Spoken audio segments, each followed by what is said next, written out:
bahwa di dunia ini apapun yang kita kerjakan bisa bernilai ibadah karena niat.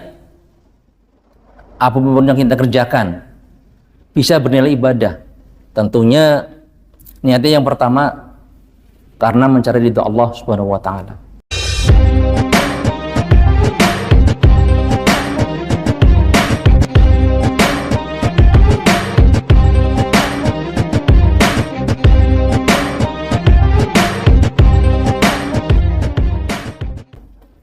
Jamaah hadirin yang dirahmati Allah Subhanahu wa taala, kembali kami ingatkan kepada diri kita semuanya untuk selalu bersyukur kepada Allah Subhanahu wa taala, bahwasanya Allah Subhanahu wa taala masih teramat sayang kepada kita semuanya.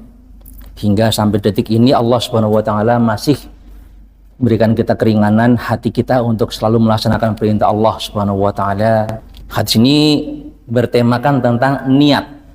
An Amirul Mukminin Abi Hafsin Umar bin Khattab radhiyallahu anhu qala sami'tu Rasulullah sallallahu alaihi wasallam yaqul innamal a'malu binniyat wa innamal likulli imri'in ma nawa faman kanat hijratuhu ilallahi wa rasulih fajratuhu ilallahi wa rasulih wa man kanat hijratuhu lid-dunya yusibuha awi mar'atin yankihuha fajratuhu ila ma hajaru ilaih.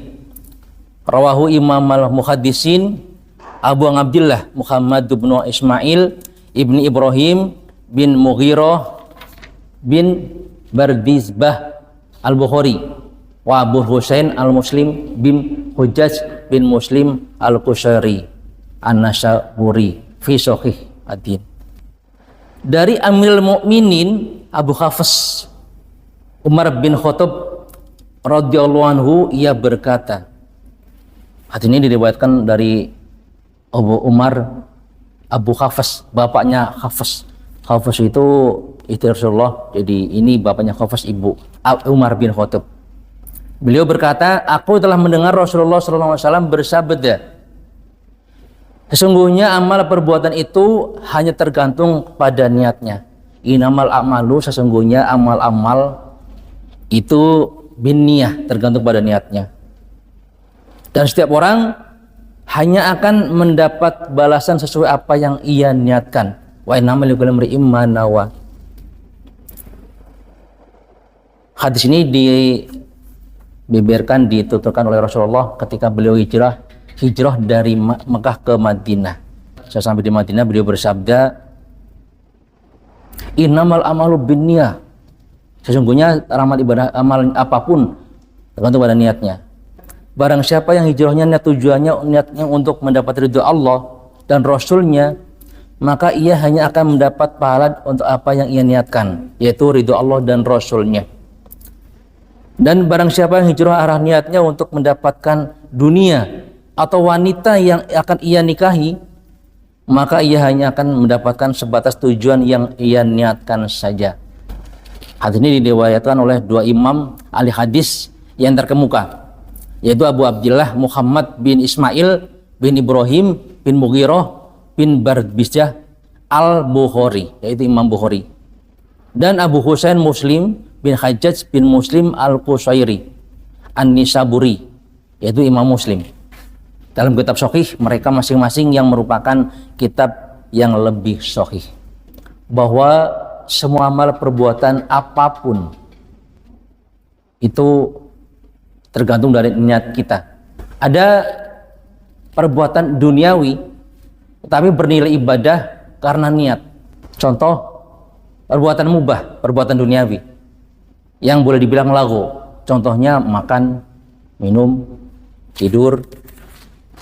Itu niatnya duniawi, enggak, maksudnya niatnya mubah. Tetapi kalau diniatkan ibadah, niatnya karena mencari ridho Allah. Aku makan supaya sehat, bisa beribadah kepada Allah Subhanahu wa taala. Aku tidur supaya tidak mengantuk nanti pas sholat tahajud atau pas beribadah kepada Allah, supaya tidak mengantuk lagi. Niatnya ibadah karena mencari ridho Allah Subhanahu wa taala, itu dinilai ibadah. Jadi niatnya adalah niat karena Allah, menjadi ibadah, nilainya nilai ibadah.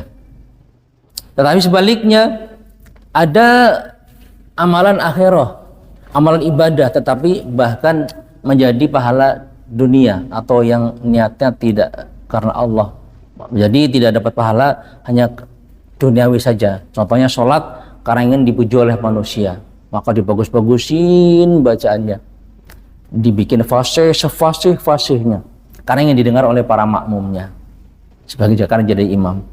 Maka ya dapatnya dia hanya pujian dari manusia, bacanya fasih sekali.